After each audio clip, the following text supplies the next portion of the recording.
The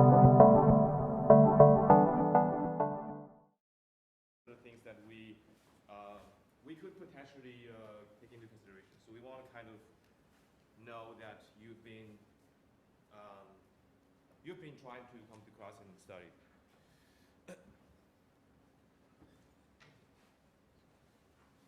See you every week, so I know. Did we do that like in the? Pardon? Did we do that like in the last lectures or? No, we didn't do that. No, we didn't do that. Yeah, don't worry about that too much. Don't worry about that too much. And we didn't do that in last lecture, so if you don't have to worry about that. Right. I think somebody here.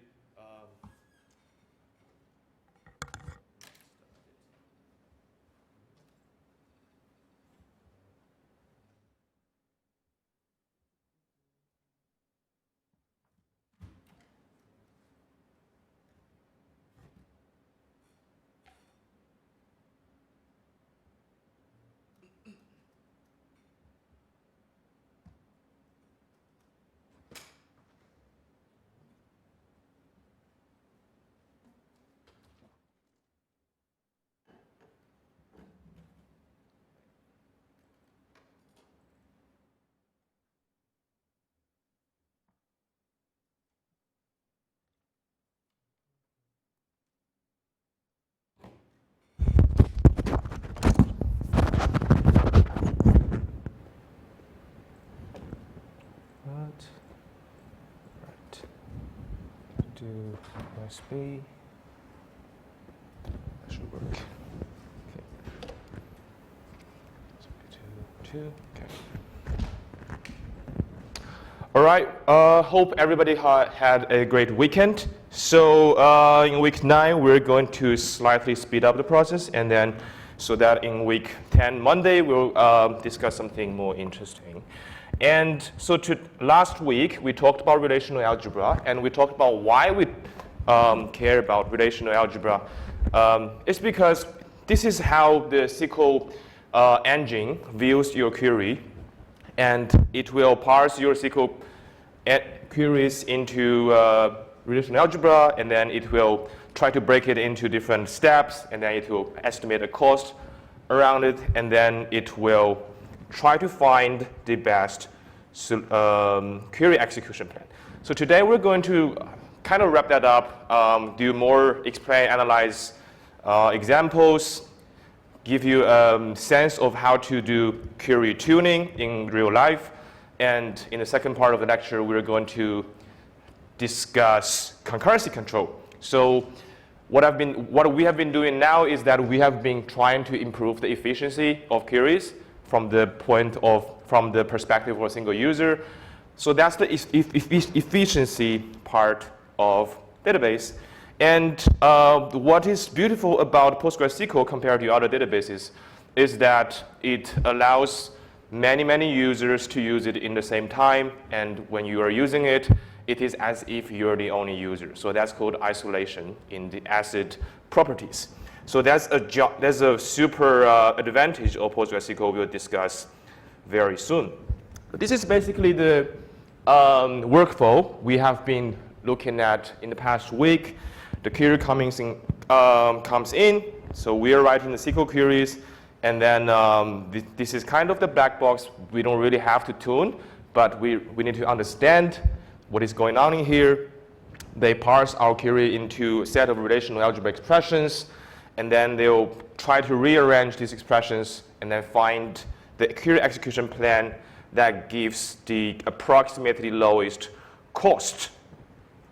And so we have talked about the same, as you can see that we have talked about the same SQL query can be parsed in different ways, and different relational algebra expressions, they can lead to different costs.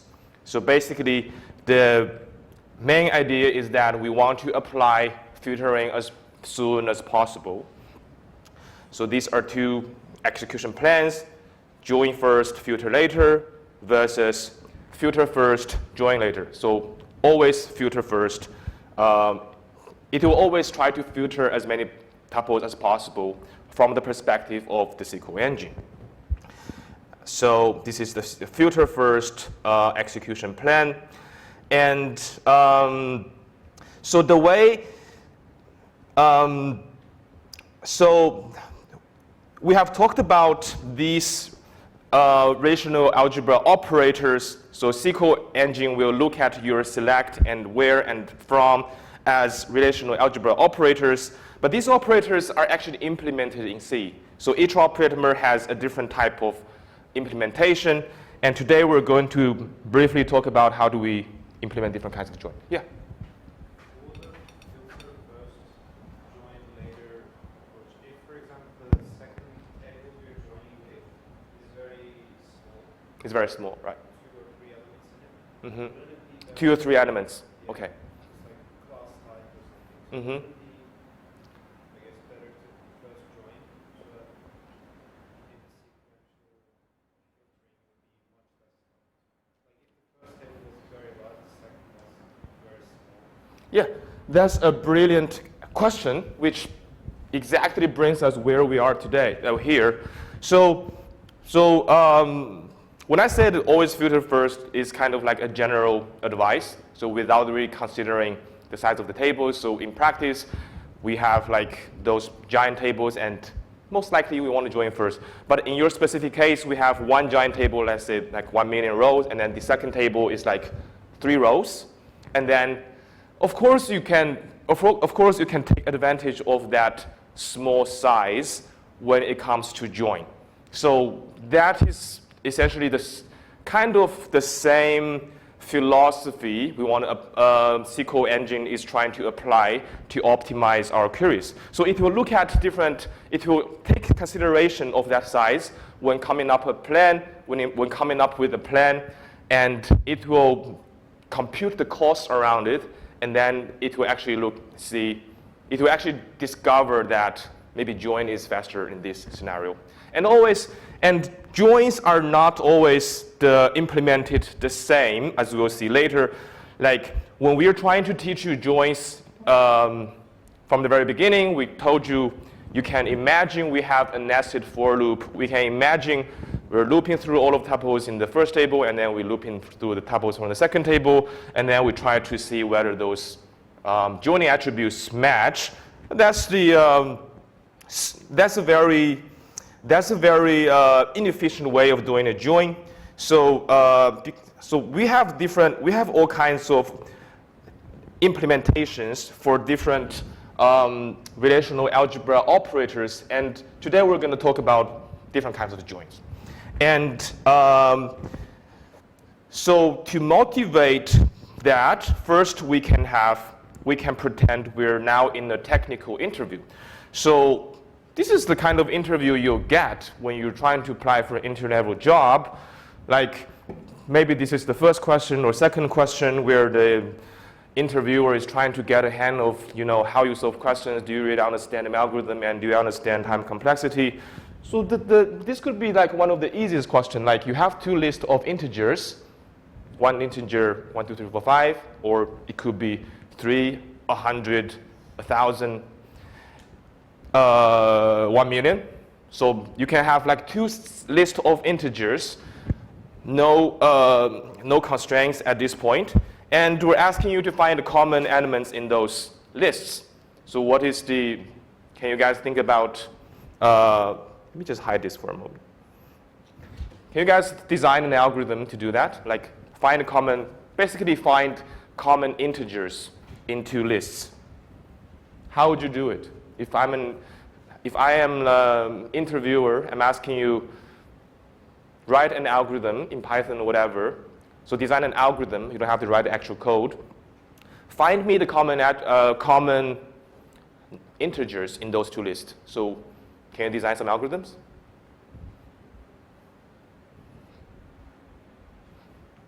Anybody? Yeah.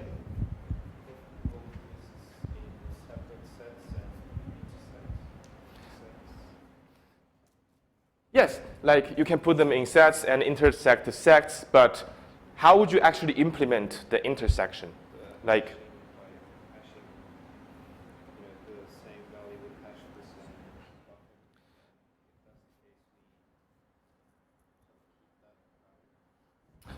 That's one way to go. Can you be more specific, like which set you're going to hash and what is the time complexity around your approach? Like what is the time and space complexity for your approach? So hash the elements in list A first. Mm-hmm. So it'd be linear ON. Oh. Hashing has some overhead, but I think It's linear, yeah. Yeah. so it's ON, and I'll do the same thing on B, and kind of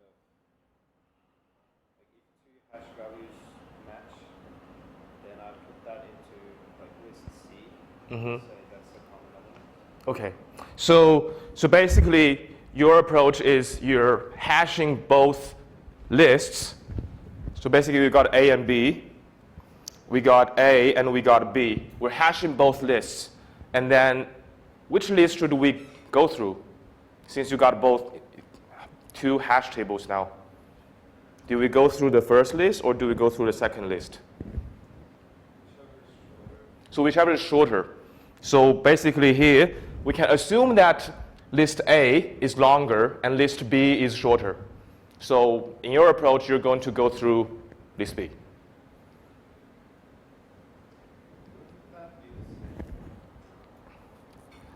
It really depends on your memory constraint, and you can just go ahead and finish your algorithm, and we can analyze the time and the space around it. So that's a good catch. If you scan this smaller list, so that will be, so let's say that the number of elements in A is n, the number of elements in B is m, and then that complexity is big O m, and then the time you spent building the hash table. So because you need to go through you need to probe every element in B, and then compute the hash value in A. So that will be computing the hash value. Building a hash table in A will be big O n. So the overall it will be linear. So that eventually that's what they're looking for. So we want to know whether it's linear or not. And what if I tell you, and what is the memory consumption of that? The memory consumption is big O n. So we're building a hash table for 2,000 elements, and then for each of the 1,000 element, we're trying to use that hash table to compare it with B. So what if I tell you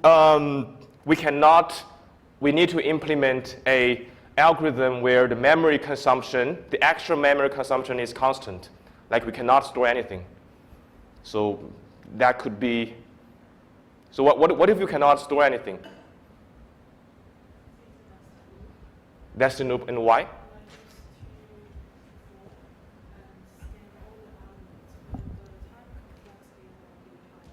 The time complexity will be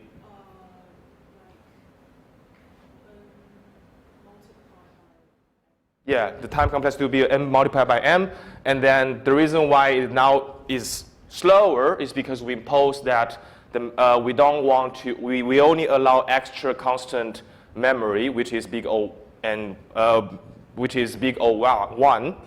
So we don't allow you to build an extra hash table or for either sets. So we only allow you to store one integer, two integer, things like that. So in that case, we need to do the nested for loop, in which case you need to do n times m comparisons, and that's arguably the slowest algorithm, but that one has the lowest memory consumption. And what if I tell you that we can hold at most B numbers? What if we have what if those two lists are super large, like A and B? Let's just say that A is 2 million numbers, and then B is 1 million numbers. And then in our memory, we can only hold 200 numbers. So what should we do in that scenario? So when you're writing the algorithm in Python, when you're implementing a set intersection, which is supposed to be easy, you're kind of assuming that you have unlimited memory, because normally we're doing it on the scale of 5 numbers intersecting with 10 numbers.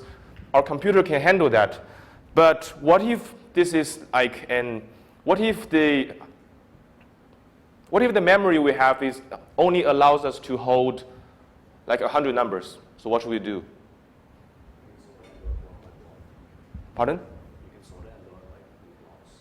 And how would you do that? And what is the time and space complexity around that? Well, you just have to traverse it. If you sort it and put in the blocks, you know that the first numbers are always they've got the same number of words every other. So you can use the hash thing because then you're not going to have this organization. Yeah. And what is the time complexity? Should be linear? But how many times are you scanning? So you're sorting them beforehand. So that will be. So what is the time complexity of sorting usually? N log n, right? So if we have like A and B, and then one is N and one is M, if we sort both of them, that should be N log n plus M log n. And do we need to sort it in this case?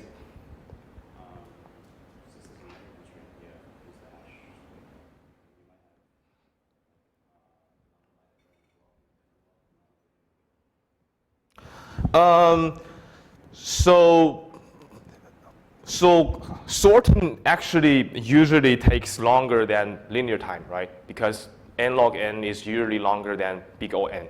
Because log n is because you have N is 1,000, N is 1 million, then log n could be very, very large. So when we have a limited memory, what we could do is that we could scan the values of A in batch, and so basically we can store those. We can break it down into different blocks, and then, for instance, we have 2,000 elements, and we only have 100 places to hold these elements, and then we can look at these elements in 20 batches. Each batch we look at 100 elements, and then put in there, and then make the join with B. And then eventually we'll be scanning B for 2,000 divided by 120 times. So basically, if we have a block nested loop, it will be faster than the pure nested loop because we're processing the values in A in blocks. And also, you mentioned if we could sort them beforehand. So if we sort them beforehand, sorting A takes N log n, sorting B takes M log n. And then the sorting will be the dominating cost. And after that, we can basically use 2 pointers and then to make sure that those pointers match. Yeah? So the sort itself doesn't take space? Sorting itself, yeah, sorting itself does take space, depending on what kind of sorting algorithm you're running. So sorting takes space too. But it doesn't store anything in the end. So if you're building a hash table, that's like hash table is kind of like an extra index that sits there, and we're going to use it. But sorting is, it doesn't end up with an index that takes up the memory. So usually, so this is another way of doing it. So if we sort them beforehand, if we have 2 lists of numbers, if we sort them beforehand, and then we can use 2 pointers to go through the sorted lists, and then the 2 pointers approach should be at most linear, depending on the sizes. But the dominating cost comes from sorting, which is N log n plus M log m. And usually that's slower than the hash table-based approach. But if we give you the extra constraint that A and B are already sorted, then it's going to be faster. So if I'm telling you the numbers in A and B are sorted from the smallest to largest already, then you can basically use the 2 pointers approach to join them faster. So this is exactly how we perform joins. So the most naive way is that we can do a nested loop join. So the reason why these two problems are kind of equivalent is because when we are trying to find the common elements into lists, is the same as we're trying to find the common the rows with the same joining attributes. So essentially, we're kind of reducing the joining problem to set intersection problem. And that's why for join, we also have these variants. So the most naive way is, of course, go through every row in R, go through every row in S, see if the joining attributes match, and then we attach that result to the end. And the dominating cost, as you have analyzed before, the dominating cost is the product of the two, the product of the sizes, n times m. And the block nested loop, so the advantage of this is that the extra memory used is just constant, because we are only comparing a finite set of values. And if we can have a table that can store b things, so that's called a buffer. If we have a buffer of size b, which means that we can store things in this buffer, and then we can process, basically we're optimizing the outer while loop, outer for loop. So instead of looking at each tuple in R and compare it with S, we're breaking R into blocks, and then for each block, we're looking at each value in S. So the complexity is reduced from looking at each row in R to looking at each block in R. So this is a classic batch update technique we use in database. So when you're working with algorithms, whenever you're going through every element, you want to ask yourself the question, can we handle them in batch? If we can do that, then usually it's going to be faster. And for hash join, this is when we're actually building, we're actually trading space for efficiency. We can hash either table. The end time complexity will be the same. The end time complexity will be linear to size of A and the size of B. And in this case, size of R and the size of S. And this will be much faster than the naive nested loop, and is usually faster than the block nested loop. And the reason why we don't always use it, because it takes up much more space. And depending on what kind, so all of these algorithms exist to accommodate different environment your database sits in. If your environment is very hostile, which means that you don't have much space on a disk, you don't have, or you're competing with other servers, you're competing with other databases, then the query optimizer may decide we don't have that much resources, we cannot build a hash, maybe we can just use the nested loop, or simply because you haven't created the index for those attributes. So, so basically, to use the hash join, beforehand we need to build those indexes in the database, and then it can actually use hash join. So we'll talk about we'll also talk about the two types of indexes, like in a bit. And sort merge join. So if we have already, if we can assume that both sets of values are already sorted, then the time is going to be linear as well, and is going to be faster, much faster than nested loop join as well as block nested loop join. And why do we have this algorithm? When is this error going to be used? Like when can we enter a scenario where the attributes are already sorted? That's a very classic scenario because remember, in the first lecture as well as in the last lecture, we did an experiment. We did some query based on the primary key. And the beautiful thing about primary key is that if you declare something as a primary key, what does the database do? The database automatically creates an index on it, and that index is the B-tree index, which is like a multidimensional search tree. And the beautiful thing about a B-tree index is that it basically sorts everything based on that primary key attribute. So if you have like a table, student table, your student ID, we declare your student ID as the primary key. Then the database will automatically create a tree underneath.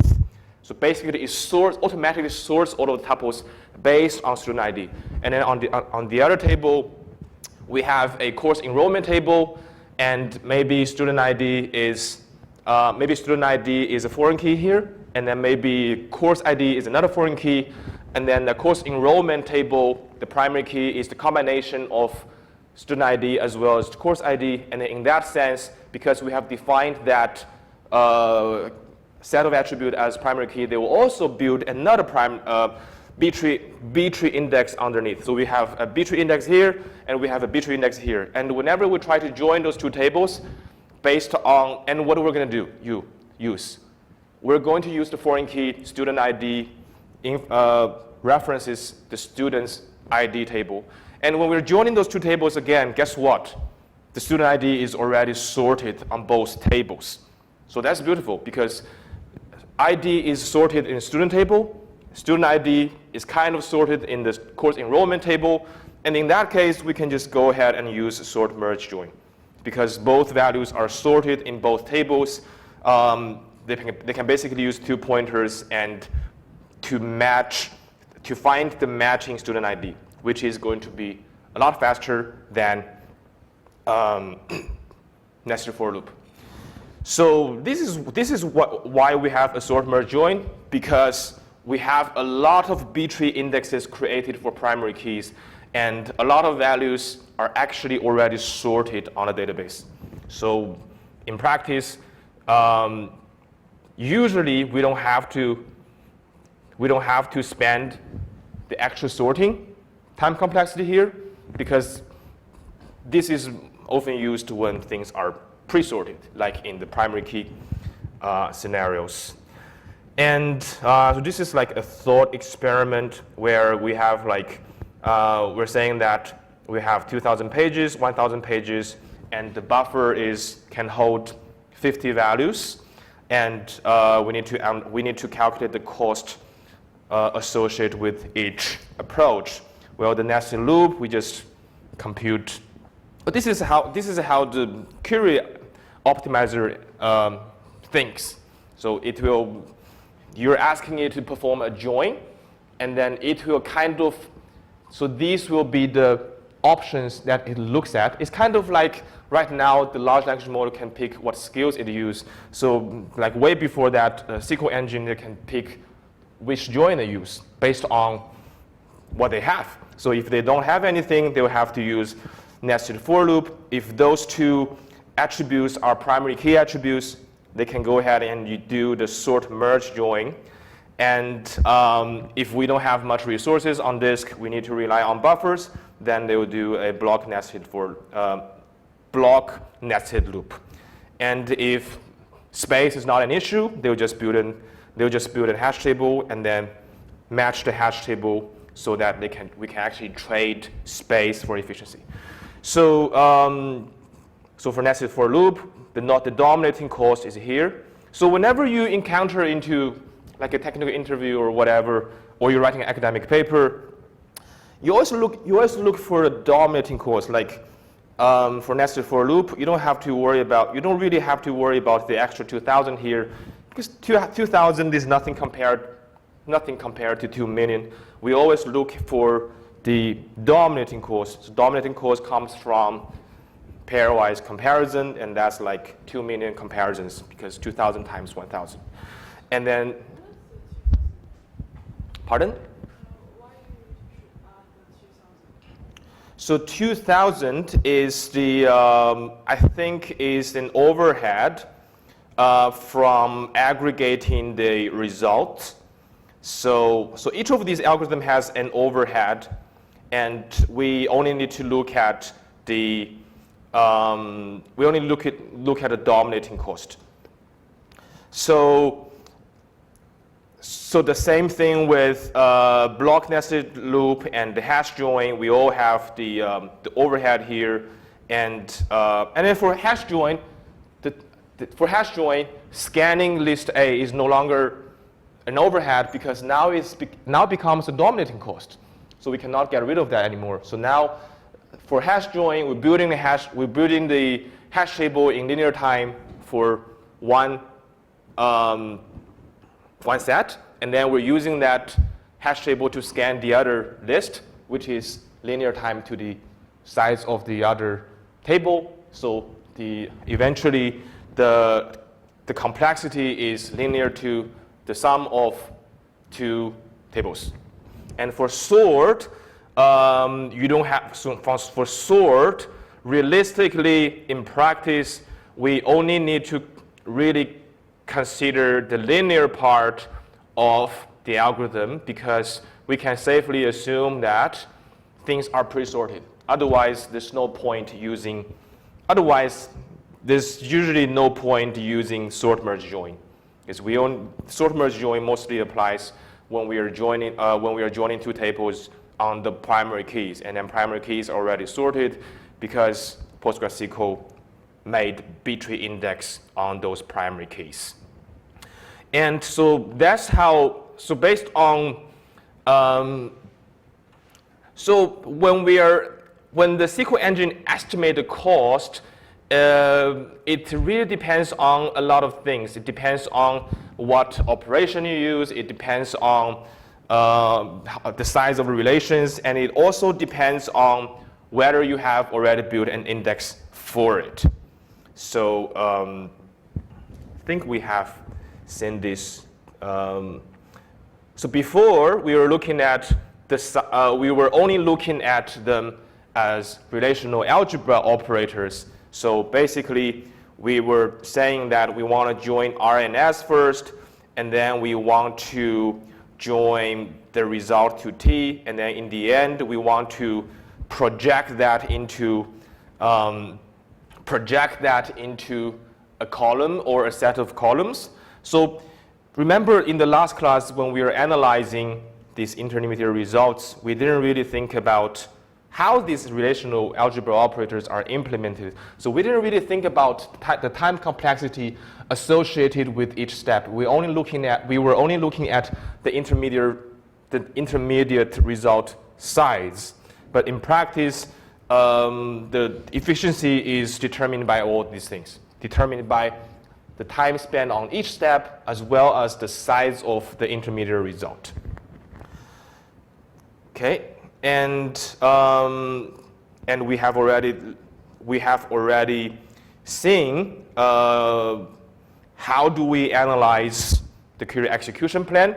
So the gist is, if you just want the query execution plan, you can use explain.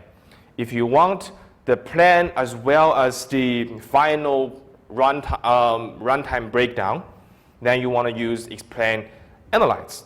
And one thing that's beautiful about explain is that it gives you an estimate based on the statistics it already knows.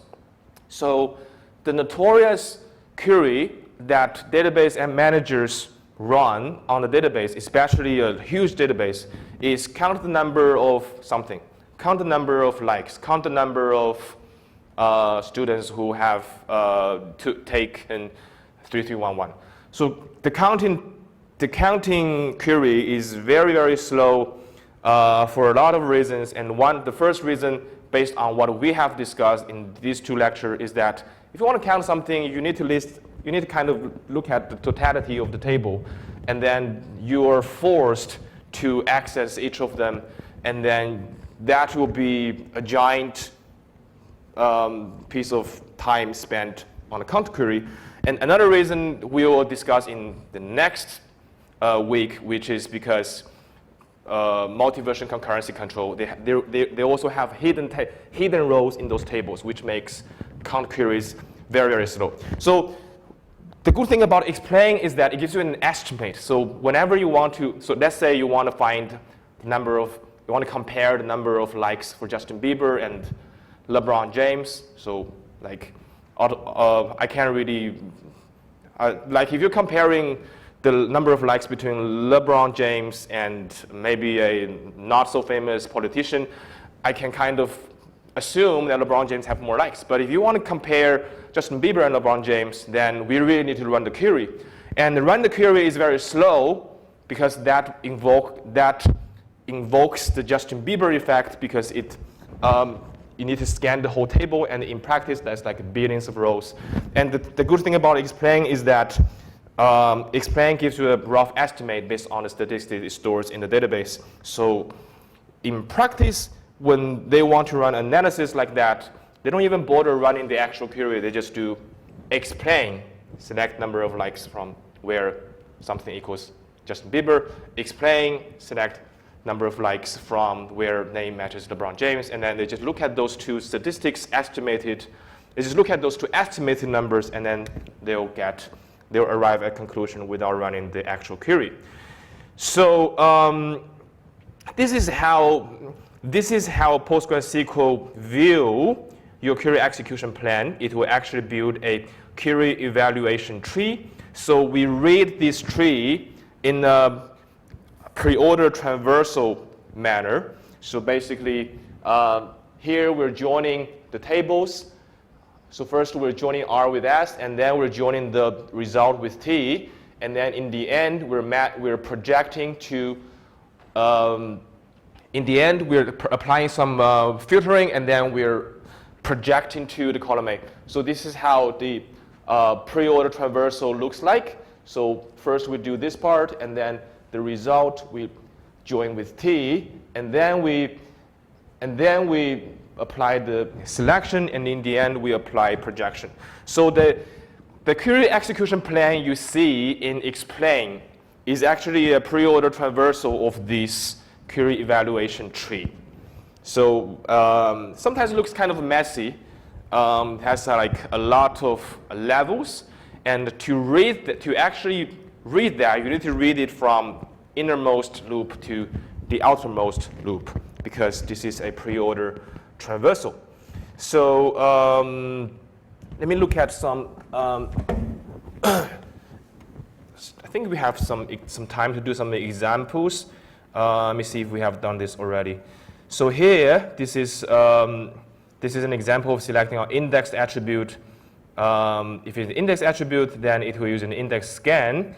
If you're looking for a not indexed attribute, it will probably use the sequential scan. So let's see. Okay, I think we have kind of done this before. Let's just do a couple more, and let's see if we have the correct. Okay, let me run it again. This is a terrible interface. Run it again. So here we actually run, so this is a MyUNSW database.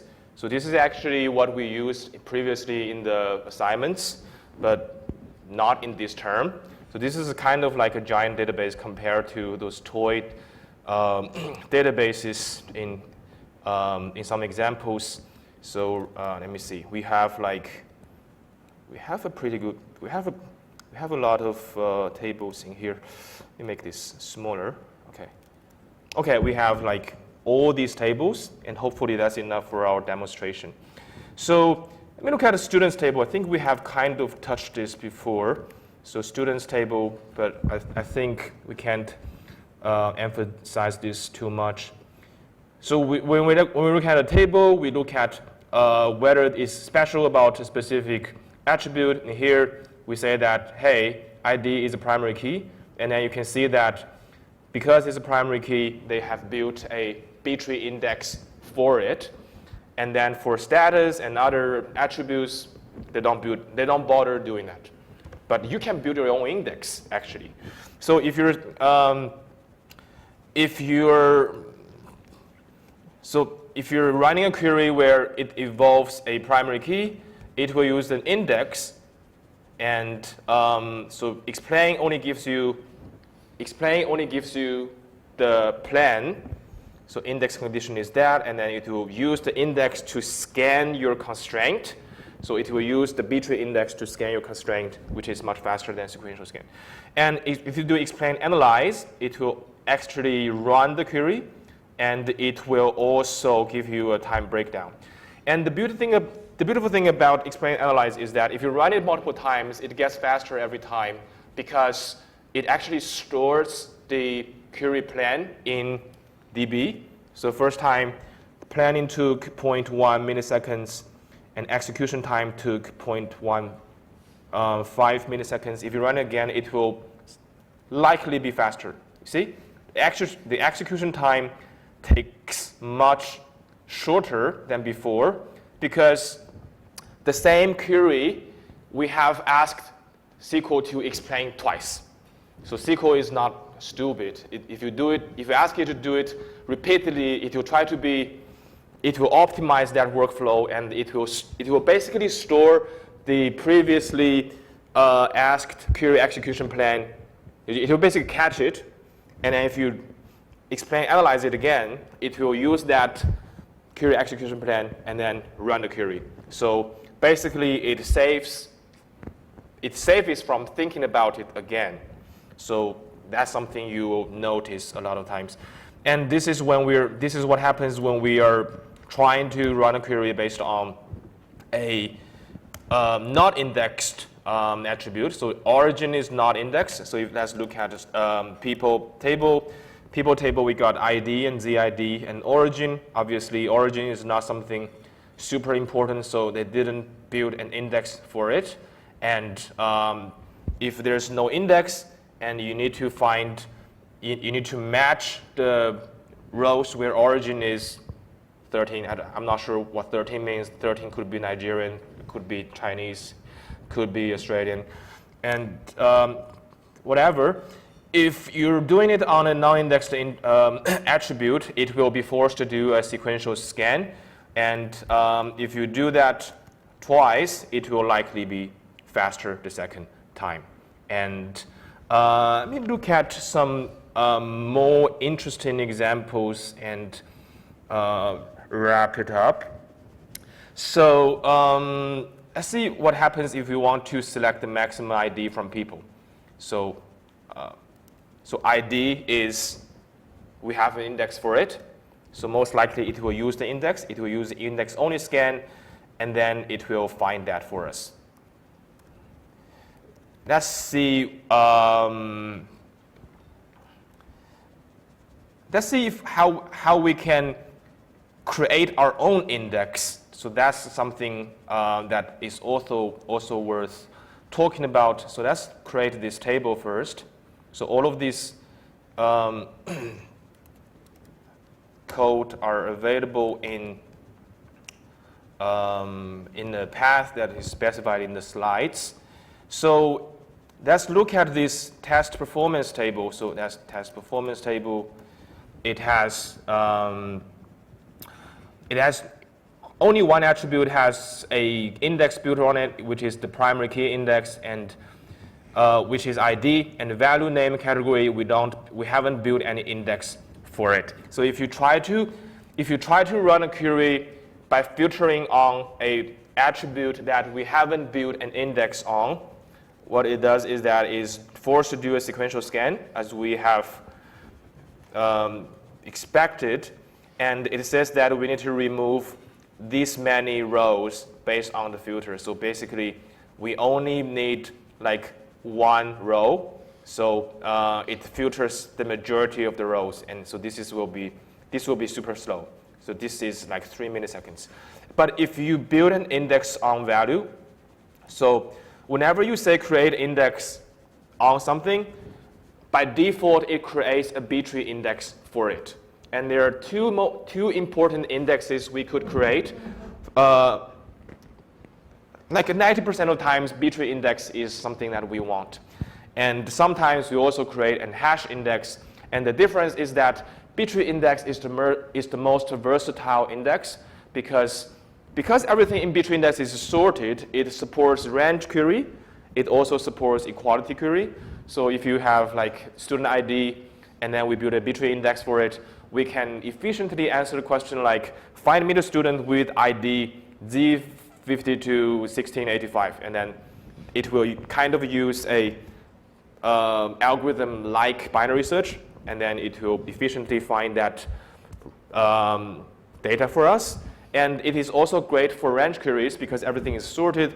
If I say, give me all of the students with ID between 1 and 100, because everything is sorted, it can map that range very efficiently into the index and find the data in that range. But hash index is mostly used for equality tests. Like if you want to know exactly the students who have taken COMP3311, so that's like an exact match, then in that case, you can get away with just building a hash index. But once you've built a hash index, it does not support range queries. So most of the times, we're just creating an index on something. It will automatically create a B-tree index for us unless you say using hash.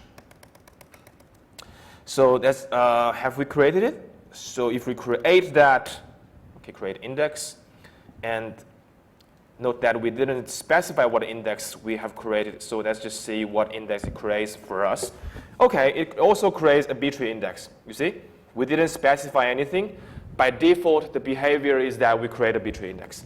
And after we have created in B-tree index, let's look at what it does. So instead of doing a sequential scan, it actually uses the index to create a bitmap, and then it will take advantage of the bitmap, and then it will locate that row much faster. And then before, it was like 3 milliseconds, and now it's like 0.2 milliseconds. And if you run again, likely it will be faster. Okay, so you can play with the rest of them in your own time. And the take-home message is the behavior of creating index is that by default, it creates a B-tree index, and another index you can create is hash index, and the difference is that B-tree index is much more, let me find a comparison slides. B-tree index is much more versatile because it supports most queries. It supports range queries, it supports equality queries, but hash index, because hash index, we're building a hash map underneath. So the hash map is not great for range queries. It is only good for equality queries. So if we have built a hash map, what's the time complexity if we want to check if something is in the list? 01, exactly, so constant time. So what if we have like, for instance, we have like a B-tree index. Let's just think about a one-dimensional B-tree index, which is a binary tree. If we have like sorted values, and then if you want to find one value in the sorted value, what is the time complexity? Log n, right. So essentially, hash indexes support equality queries slightly faster than B-tree index because hash map, as you have said, allows us to implement find in constant time, whereas in B-tree index, we kind of need to do a binary search, and then that query time is associated with logarithm. So it's kind of like a trade-off. It depends on, so it all depends on what your database experiences on a daily basis. If we do a lot of range queries, and if we don't do any, if we have like a lot of range queries and a lot of equality queries, then we need to build B-tree index. If we never run any range queries and we only need to do the equality queries, then we can get away with using a hash index. Okay, let's take a break for 10 minutes. And in the second half of today's lecture, we're going to talk about concurrency control and serializability.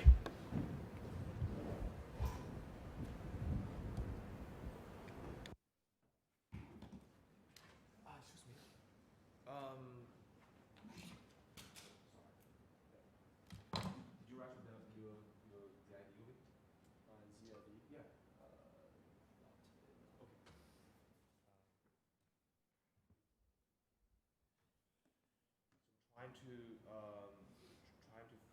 you didn't write, okay.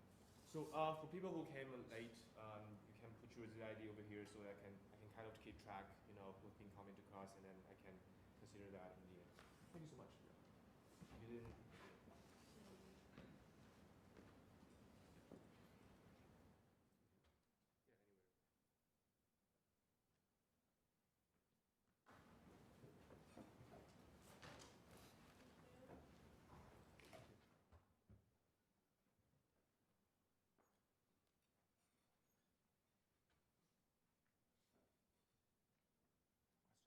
Yeah, I have a question about the block nested loop.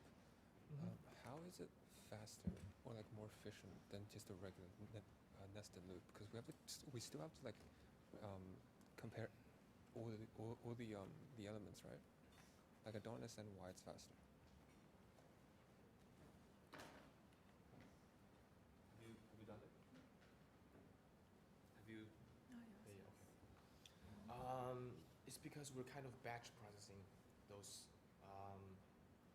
Kind of batch processing.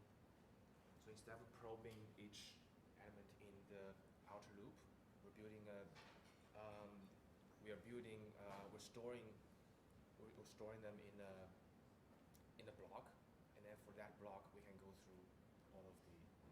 Because in that way we're kind of storing B elements as an index, but in the nested for loop, we only allow like constant extra space consumption, and in that sense, we can only compare one by one. Do you have a question? This question I also don't know. I also don't understand what is the block nested loop. Why is it different between it and like normal for loop nested? Okay. Let me just do that again in the beginning of the sentence. Okay. Also the overhead one. I don't know why we need to do an overhead scan before like doing the nested for or other kind of. Okay. Yeah, I'll briefly. I think that we got enough people who don't understand that enough, so I'll just revisit that briefly. For the B tree index, Mm-hmm. don't you need another hash map to map primary key to like a index, because don't we want some sort of sorted order of IDs in a B tree? Like Yeah, in a tree. Yeah, in the B tree is sorted. It's already sorted. But primary key doesn't necessarily have to be sorted, right? Primary key needs to be sorted. So so primary key implies we always build a B tree index on it, because if something is a primary key, then and most likely we're going to do both branch query as well as equality queries. So the built-in setting is that we build a B tree index for primary key.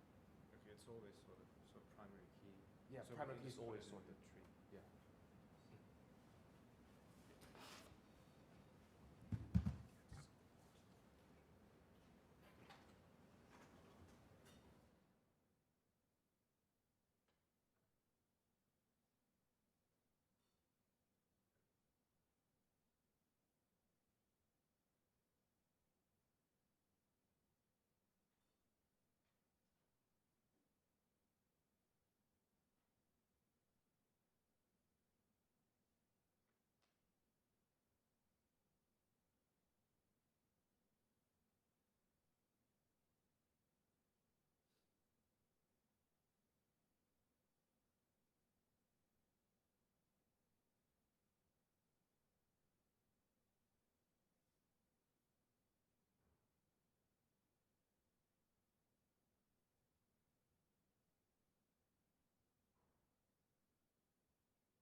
Okay, so before we get into serializability, let me clear something up before we continue. So a couple students approached me and asked me, why do we have so whenever we're analyzing the cost here, why do we always have to analyze the overhead? So the reason we have the overhead here is because we have two tables, one of size n and one of size m. We always need to at least read the entire table of the outer table, and the inner table is never entirely read into the buffer. We always read them one by one. So that's why that accounts for the inner m times n complexity, and the reason why we need to have an overhead of big O n, n being the size of the table of the outer loop, is because we always need to read that. We always need to at least read that into the memory. And I'll probably make more exercises based on this so that you can better understand this. And we'll never ask you to implement that because you wouldn't have that environment to do that. Because if you're doing it in Python, then most likely we have we kind of have unlimited memory. Okay, so so far we have talked about efficiency, and one thing about PostgreSQL that is superior to other relational database is that it is very secure, and when you're using the database, it is as if you're the only person using that. And I think we talked about transactions in SQL before. So do you remember the 4 properties of transactions?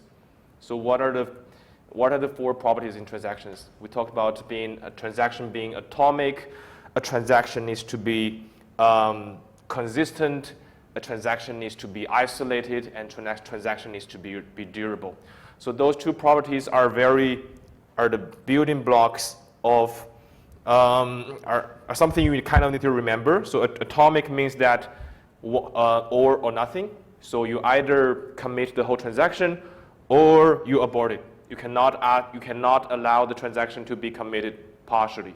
So kind of like in the bank transferring situation, we want the transaction to go through, or we want it to not go through at all. We don't want to enter in a scenario where you have given me $10, but my account doesn't go up by $10. And consistency is we want the database to always follow the rules. So whenever we set out a bunch of constraints, like the domain constraints, key constraints, from one state to another state, the database must always follow these rules. So the database needs to be always consistent with itself. And durability means if your database ever crash, I mean, it will crash because no database has 100% uptime. And if your database crashes, then we have a very detailed log that allows us to recover those transactions so that the database jumps from one consistent state to the next consistent state. So the most important property that is related to our lecture is isolation. So transactions don't appear to be interfering with each other. So transactions when it is actually executing, transactions can interleave. But from the perspective of database user, we must give them illusion that their transactions are executed sequentially. And so that is the purpose of our lecture. We want to investigate how these operations can be performed in a interleaved manner to save time, while it is still equivalent to running them sequentially. So example of transactions, we have seen this before, so I don't think we should look at them again. So if I think we have looked at it in the SQL lectures. And the most important thing about transaction are those 4 properties. You need to remember them. And so this is the life cycle of a transaction. So basically, it can either be committed or aborted. So we need to imagine we have like many users interacting with the database, and each one has their own transaction. Yes? Why are we doing Thursday content? Pardon? Why are we doing Thursday content right now? Oh, that's a good question. Well, we just move things around, and then we can we want you to be exposed to these concepts as soon as possible. We don't want you to learn transactions and things like that in week 10, where you don't have time to absorb. So my plan is to go through these things a lot faster, give you the gist, give you the examples, and then in week 10, we can have kind of like a longer time for revision. So that's my plan. So I'm planning to give you more time to revise, and we're planning to discuss more interesting topics like vector database in week 10. That's the reason we're doing kind of combining those. And going back to transactions, so one great thing about PostgreSQL is that it allows multiple users to interact it at the same time, and each user sees a consistent state of the database. And it is actually very hard to do that. So if you think about it, let's look at it like a Google Doc. So if you have a Google Doc and you have to write a paper or a novel, and then if you're the only user and if you're only the editor of that document, it is very easy to do. You can just write it and you can just log out, and then you log in, do some work, log out. And if you have like 100 users, if you have like 4 users working on that document, which I suppose you guys have already experienced that before in a group project, if you're all editing the same document, it becomes a mess, because I'm reading something you have written, and then I'm replacing something you have written, and then you're not happy, and then you come back and modify my paragraph again. And in the end, there is no way for us to decide what we should really read. How do we really read or write that document? And for a novel or for a story, things like that, or a group project, we can get away with communicating with each other, making a group meeting. But in database, we could have like 1 million users interacting with the database at the same time. So we must decide before they interact with the database how we're going to handle all these people's requests such that they are processed in a logical and a truthful manner without messing up each other's transaction. So that's why we study concurrency control. So concurrency control is basically we want to run things in parallel, but we want to make the algorithm to be the same as if we're running things sequentially. So as programmers, we already know how to write things sequentially, because that's how usually our program works. We run the code from top to bottom. But so the easiest way to ensure that the transactions don't interfere with each other is to run things sequentially. So if you have like 4 transactions, the easiest way to make sure that each transaction works correctly is run them sequentially. We can do them T1, T2, T3, T4. And then each transaction has could have a bunch of read operations or write operations. And that's called a schedule, and that's called a serial schedule. So our goal is to design a protocol or a set of protocols under which these transactions can kind of interleave. And in that way, we can run these transactions in parallel, and then the database can better allocate the resources. And whenever we allow transactions to run in an interleaved manner, they can be much faster overall.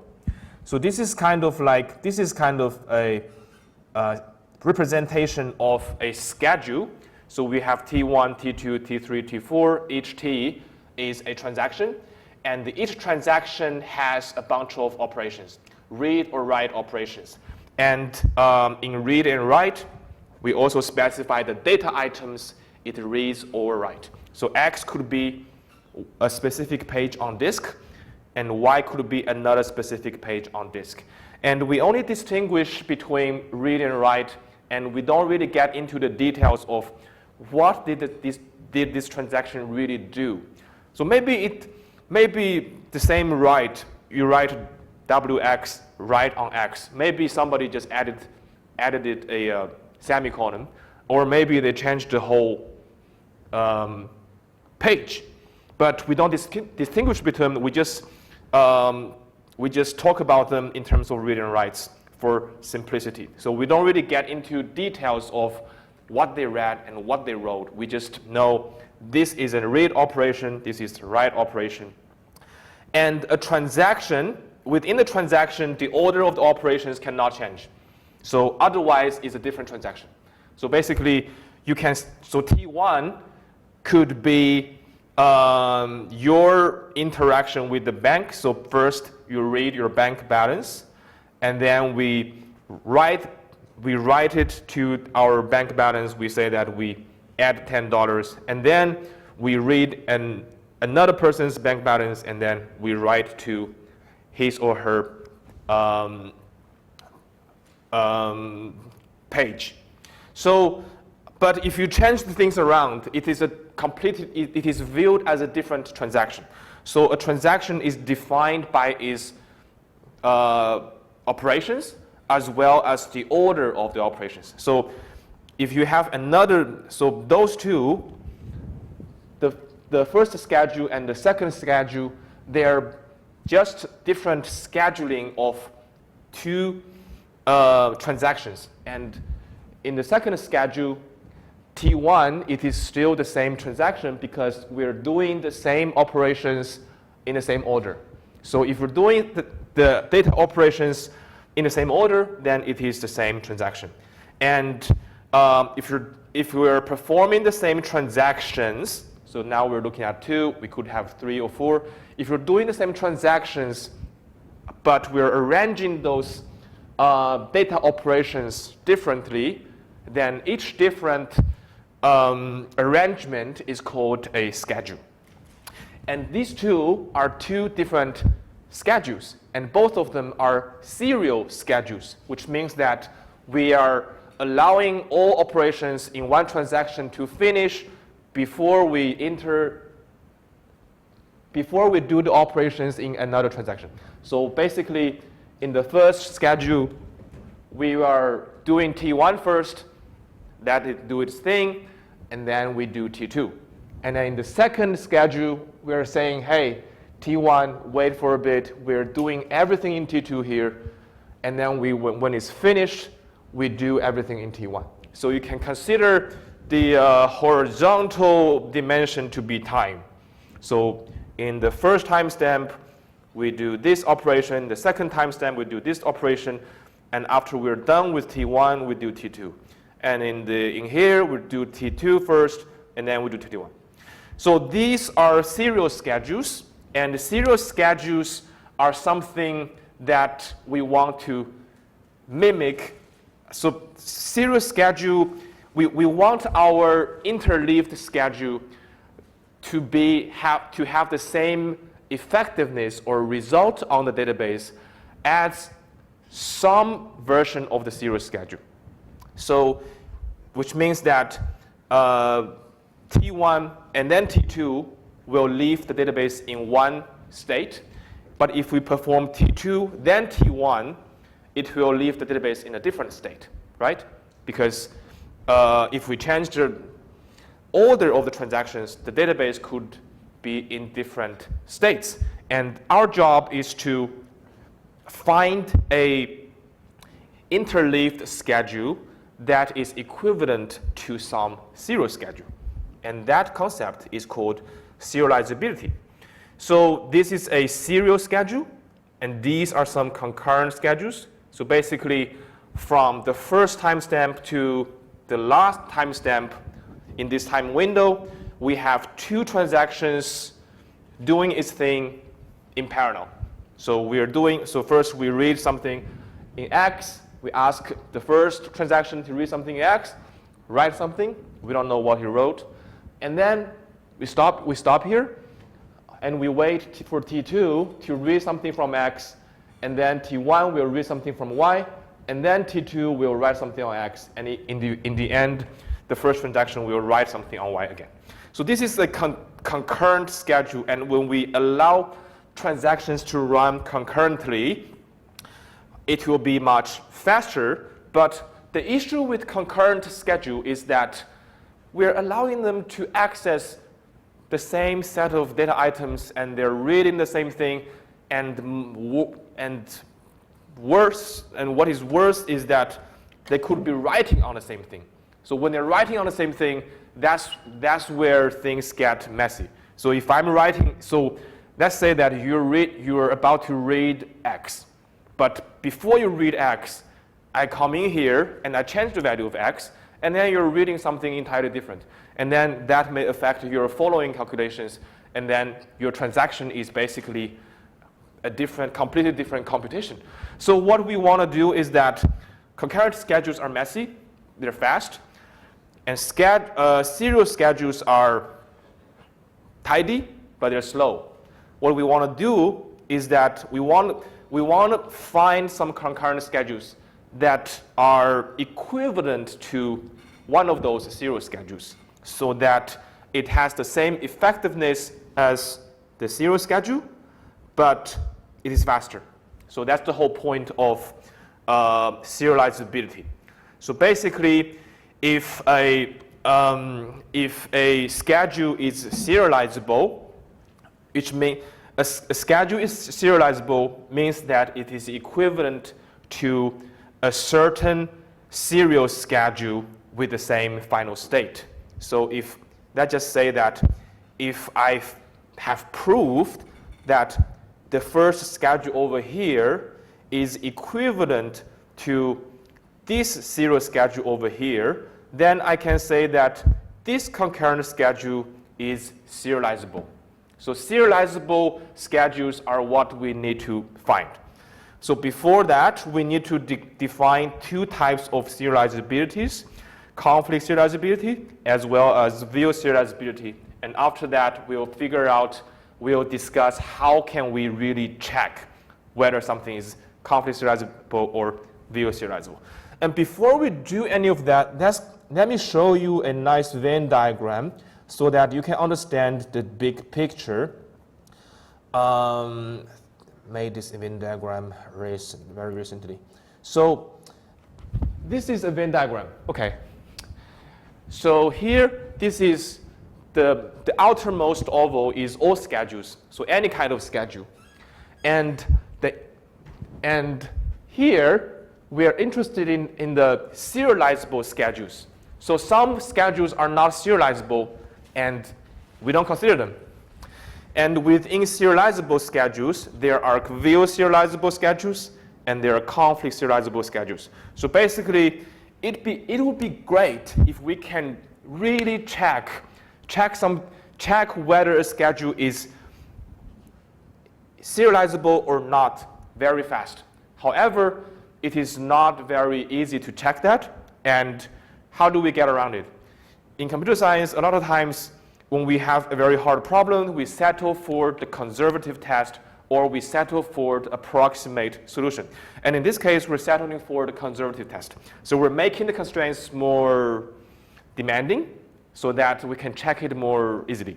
So checking something is serializable is very hard, so that we have defined something called view serializability as well as conflict serializability. And view serializability includes conflict serializability.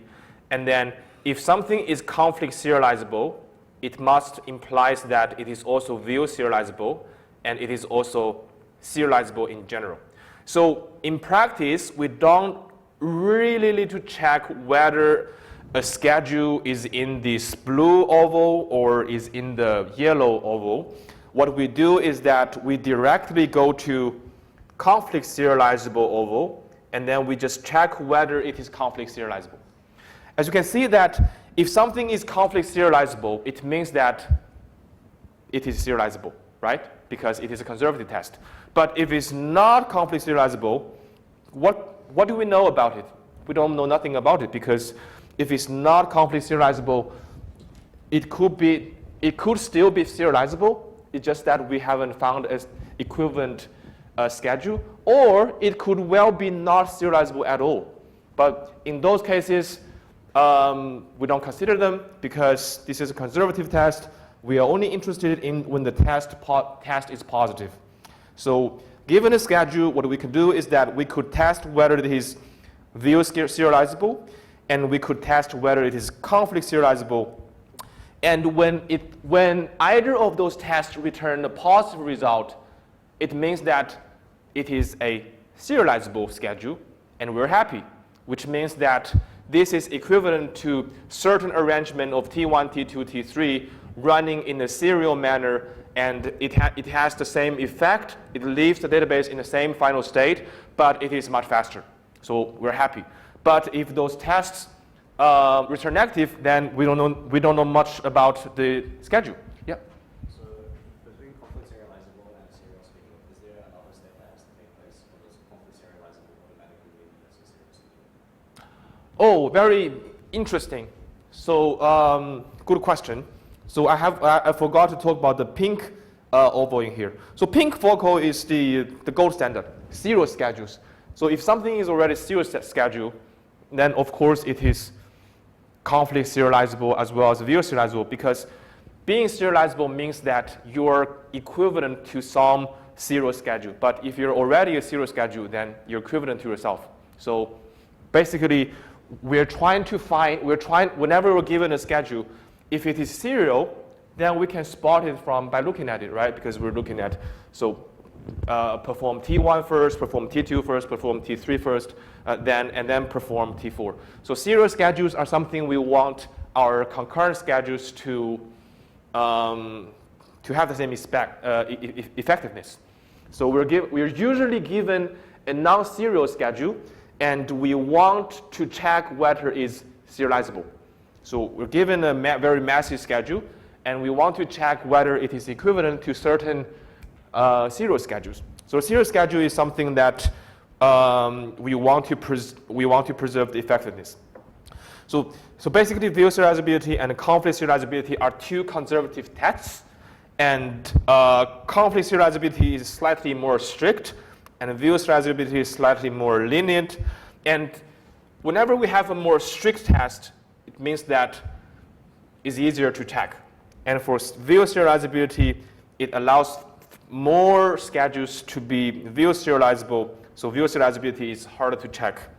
And so if I ever ask you, hey, a schedule is view serializability, is conflict serializable, is it view serializable? You should answer me yes, because of this Venn diagram. If I ever ask you, hey, a schedule has found out to be view serializable, is it conflict serializable? You should say, I'm not sure. Because if you're in the green oval, you could be in the green, or you could be in the conflict serializable oval, or you could not be in there, because view serializability contains conflict serializability. Attention to emergency management unit. We're about to activate a fire alarm in this building. All occupants are to collect their personal belongings and leave the building immediately. I repeat, all occupants are to collect their personal belongings and leave the building immediately. Thank you. Okay, this never happened, but I guess we'll leave the building for now. Oh, they're serious.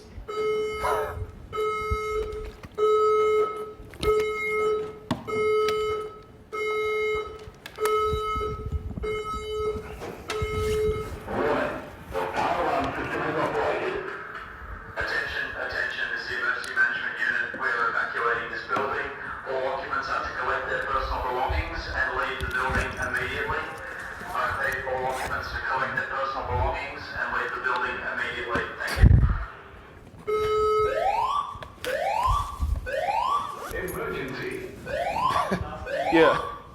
I'll make a video. I'll make a video. Evacuate as directed. Evacuate as directed.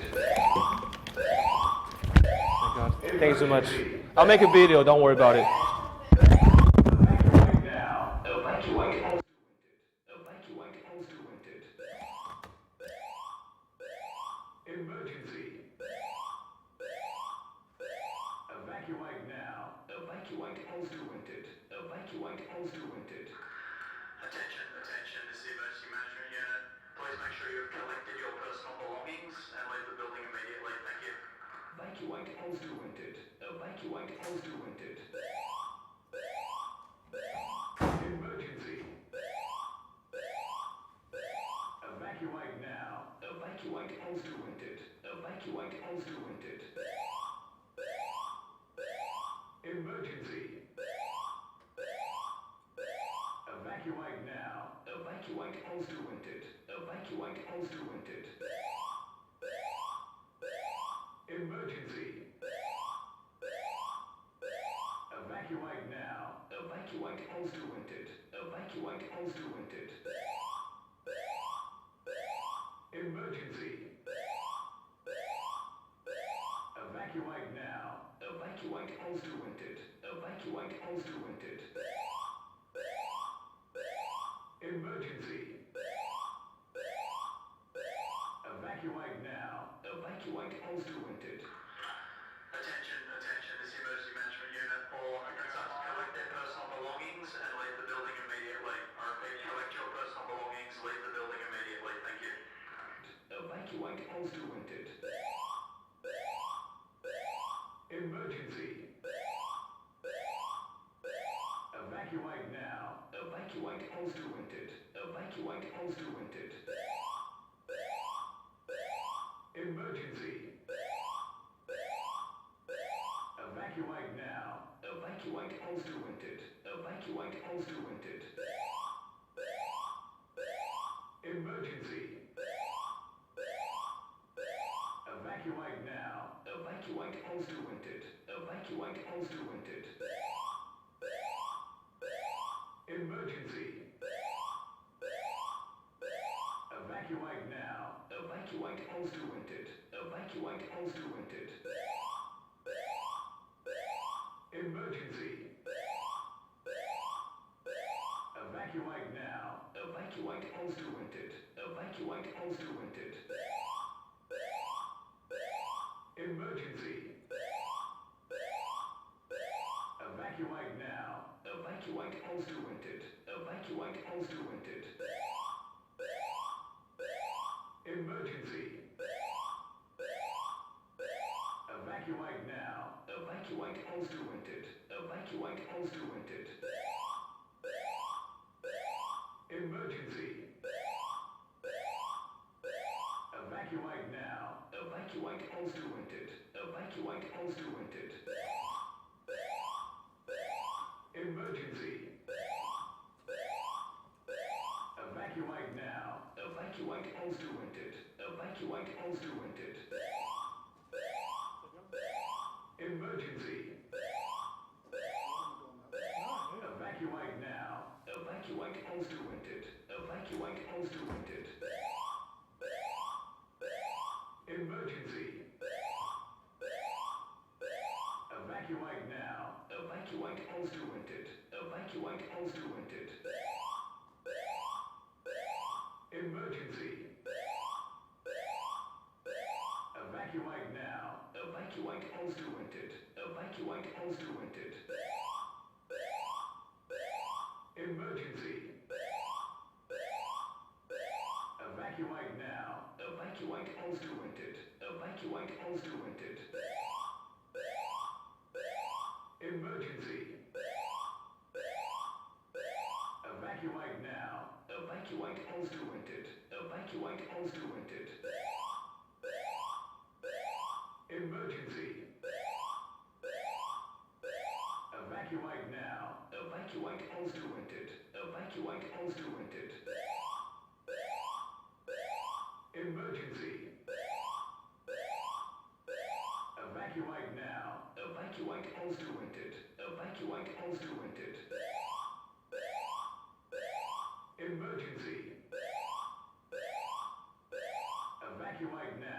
Evacuate as directed. Evacuate as directed. Emergency. Evacuate now. Evacuate as directed. Evacuate as directed. Emergency. Evacuate now. Evacuate as directed. Evacuate as directed. Emergency. Evacuate now. Evacuate as directed. Evacuate as directed. Emergency. Evacuate now. Evacuate as directed. Evacuate as directed. Emergency. Evacuate now. Evacuate as directed. Evacuate as directed. Emergency. Evacuate now. Evacuate as directed. Evacuate as directed. Emergency. Evacuate now. Evacuate as directed. Evacuate as directed. Emergency. Evacuate now. Evacuate as directed. Evacuate as directed. Emergency. Evacuate now. Evacuate as directed. Evacuate as directed. Emergency. Evacuate now. Evacuate as directed. Evacuate as directed.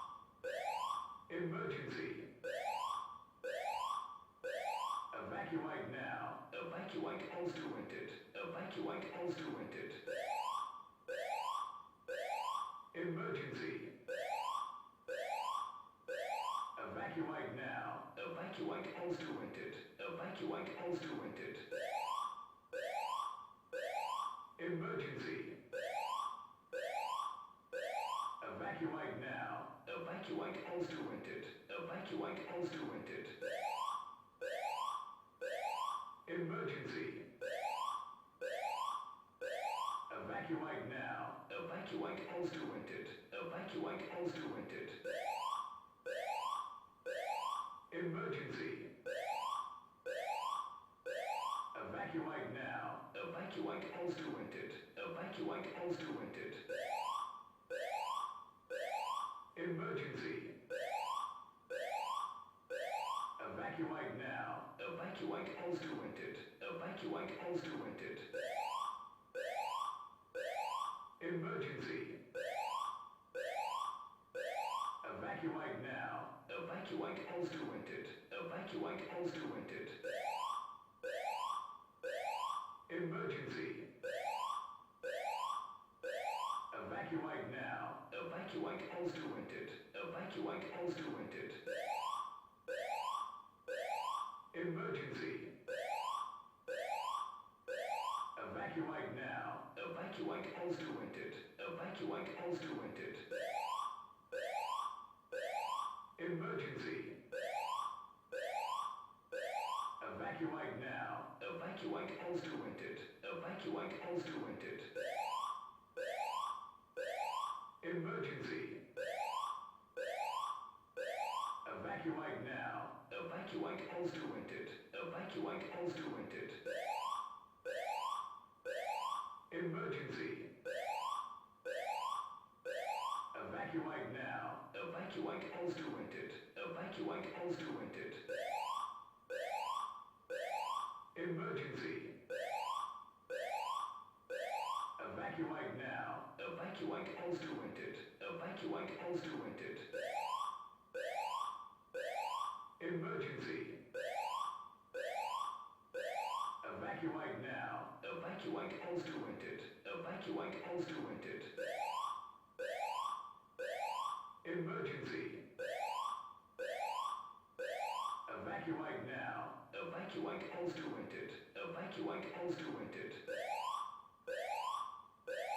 Emergency. Evacuate as directed. Evacuate as directed. Emergency.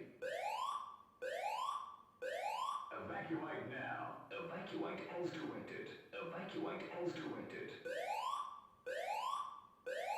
Emergency. Evacuate now. Evacuate as directed. Evacuate as directed. Emergency. Evacuate now. Evacuate as directed. Evacuate as directed. Emergency. Evacuate now. Evacuate as directed. Evacuate as directed. Emergency. Evacuate now. Evacuate as directed. Evacuate as directed. Emergency. Evacuate now. Evacuate as directed. Evacuate as directed. Emergency. Evacuate now. Evacuate as directed. Evacuate as directed. Emergency. Evacuate now. Evacuate as directed. Evacuate as directed. Emergency. Evacuate now. Evacuate as directed. Evacuate as directed. Emergency. Evacuate now. Evacuate as directed. Evacuate as directed. Emergency.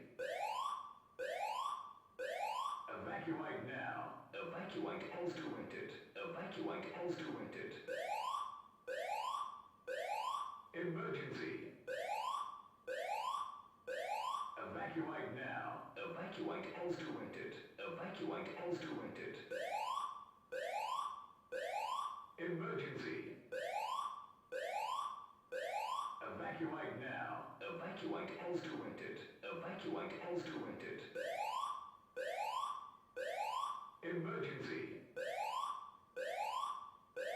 Evacuate now. Evacuate as directed. Evacuate as directed. Emergency. Evacuate now. Evacuate as directed. Evacuate as directed. Emergency. Evacuate now. Evacuate as directed. Evacuate as directed. Emergency. Evacuate now. Evacuate as directed. Evacuate as directed. Emergency.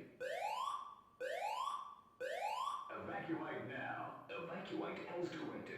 Evacuate as directed. Emergency. Evacuate now. Evacuate as directed. Evacuate as directed. Emergency. Evacuate now. Evacuate as directed. Evacuate as directed. Emergency. Evacuate now. Evacuate as directed. Evacuate as directed. Emergency. Evacuate now. Evacuate as directed. Evacuate as directed. Emergency. Evacuate now. Evacuate as directed. Evacuate as directed. Emergency. Evacuate now. Evacuate as directed. Evacuate as directed. Emergency. Evacuate now. Evacuate as directed. Evacuate as directed. Emergency. Evacuate as directed. Evacuate as directed. Emergency. Evacuate now. Evacuate as directed. Evacuate as directed. Emergency. Evacuate now. Evacuate as directed. Evacuate as directed. Emergency. Evacuate now. Evacuate as directed. Evacuate as directed. Emergency. Evacuate now. Evacuate as directed. Evacuate as directed. Emergency. Evacuate now. Evacuate as directed. Evacuate as directed. Emergency. Evacuate now. Evacuate as directed. Evacuate as directed. Emergency. Evacuate now. Evacuate as directed. Evacuate as directed. Emergency. Evacuate now. Evacuate as directed. Evacuate as directed. Emergency. Evacuate now. Evacuate as directed. Evacuate as directed. Emergency. Evacuate now. Evacuate as directed. Evacuate as directed. Emergency. Evacuate now. Evacuate as directed. Evacuate as directed. Emergency. Evacuate now. Evacuate as directed. Evacuate as directed. Emergency. Evacuate now. Evacuate as directed. Evacuate as directed. Emergency. Evacuate now. Evacuate as directed. Evacuate as directed. Emergency. Evacuate now. Evacuate as directed. Evacuate as directed. Emergency. Evacuate now. Evacuate as directed. Evacuate as directed. Emergency. Evacuate now. Evacuate as directed. Evacuate as directed. Emergency. Evacuate now. Evacuate as directed. Evacuate as directed. Emergency. Evacuate now. Evacuate as directed. Evacuate as directed. Emergency. Evacuate now. Evacuate as directed. Evacuate as directed. Emergency. Evacuate now. Evacuate as directed. Evacuate as directed. Emergency.